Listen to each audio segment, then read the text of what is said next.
Now let's turn to Germany, Europe's wealthiest nation, a country known for its economic heft, but now a country staring at an economic crisis.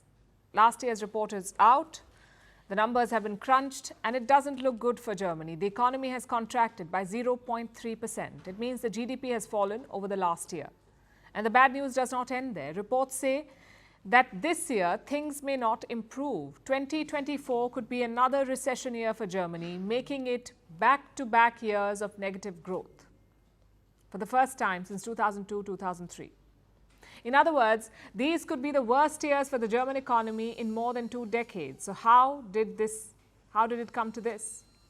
How did Europe's growth engine fail? Well, first, let's give the excuses. Germany had already been struggling since the Wuhan virus pandemic, we all were, but the effects lingered in Germany, almost like a case of long COVID. The global supply chains that were broken had not yet healed when another crisis erupted, the war in Ukraine, and Germany was particularly affected because of its dependence on Russia for oil and natural gas. Before the war broke out, Germany imported over half of its gas and over a third of its oil from Russia. These cheap Russian fossil fuels were helping drive German growth. But after the war started, the Russian taps were shut and Germany had to scramble for fuel. Around this time last year, Germany declared that it was no longer dependent on Russia. It had found alternatives from around the world. But these were never going to be cheaper than the Russian imports. You see, Russia and Germany had direct fuel pipelines, the Nord Streams. They directly linked Russia to Germany.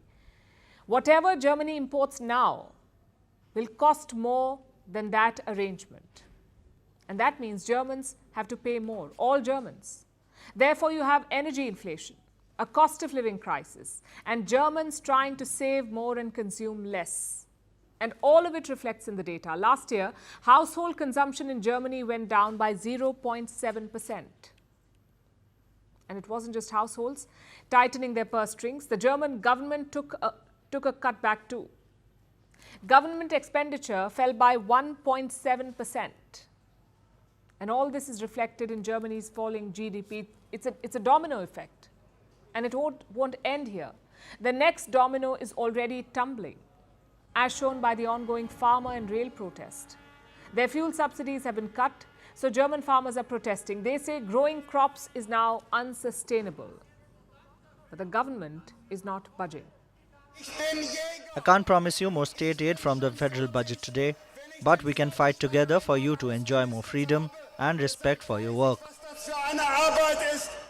That was the finance minister speaking, but the protesters and the farmers were in no mood to listen.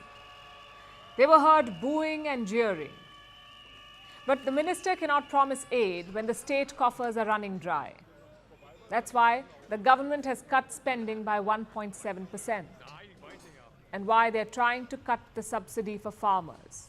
Now, you may wonder, why doesn't the German government just borrow some money? Countries like the US seem to do it all the time. So why doesn't Germany follow suit? Well, because the German government cannot do it. They are constitutionally prohibited from borrowing beyond a point. They have a law known as the debt brake.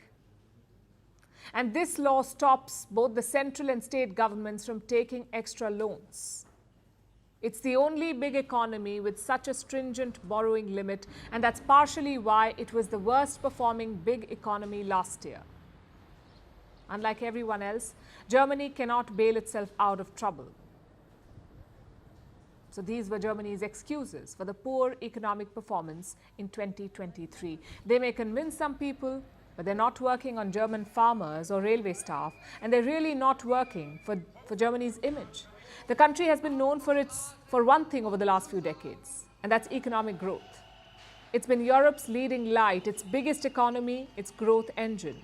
After World War II, Germany focused on economic recovery. Despite losing the war, it was given help. It received funds from the US as part of a stimulus package. You may have heard of the Marshall Plan, that's what it was. And it helped Germany recover. The old war machine turned into a growth machine. But now the same Germany seems to be economically battered again, and with no new Marshall Plan in sight, it is regaining its old reputation, the sick man of Europe.